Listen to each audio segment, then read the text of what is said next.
It's gonna be a juicy video today, so let's get into it. Hi, if you're new here, my name's Courtney. If you've been following my channel, you have seen that I made a ton of growth in this past year, not only with my crochet, but also in the type of videos I do, and primarily in the way that I'm setting up at my markets. I only did 3 markets this year, but I took you guys along for each of them.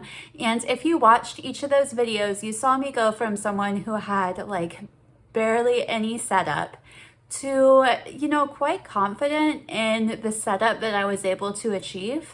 But after all of that, there was something missing, and it was so apparent and such a weight on me, hey kitty, that I almost didn't want to go back to doing markets this year. As much as I don't want to seem ungrateful for, this massive success in terms of growth and in terms of like learning and experiencing new things, I think I left myself open to some major disappointments.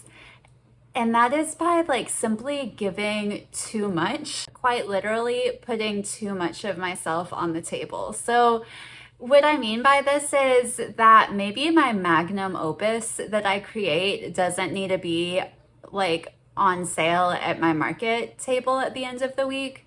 Maybe like that really special like chunky Mothman that I made, and I did have him in my 3rd market, but maybe I shouldn't have.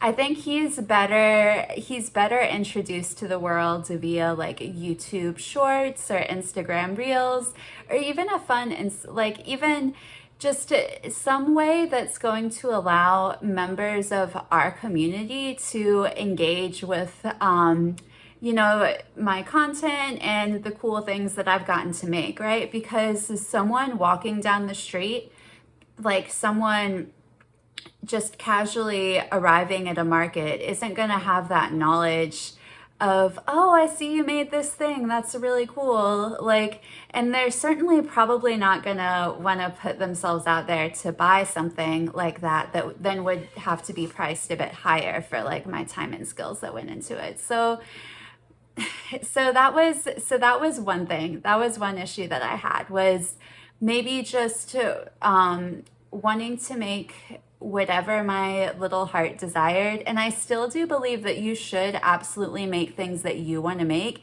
and don't make things for markets that you don't feel like making, that you literally just have no interest in making, okay? Which brings me to my next point.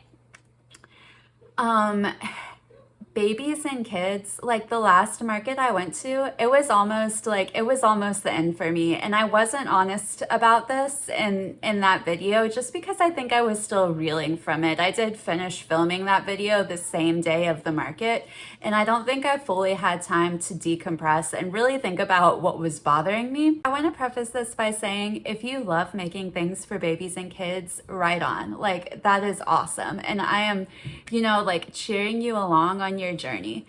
But you guys, like, I'm a 33-year-old woman. I've had kids of my own. I've raised them as a single parent for many years. Not that we haven't been blessed in like some amazing ways. I've been fully responsible for my own children, and I've also like worked in education.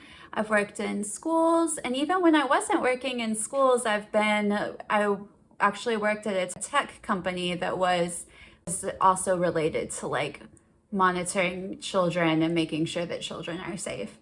So like when I think back to starting to make toys for babies, I'm just not into it. I just don't want to do it. I'm just, and then at the same time, I had a lot of parents, a lot of young families at my last market asking, what I had that was baby safe. And I'm like, well, most of my items use safety eyes, but these have embroidered eyes.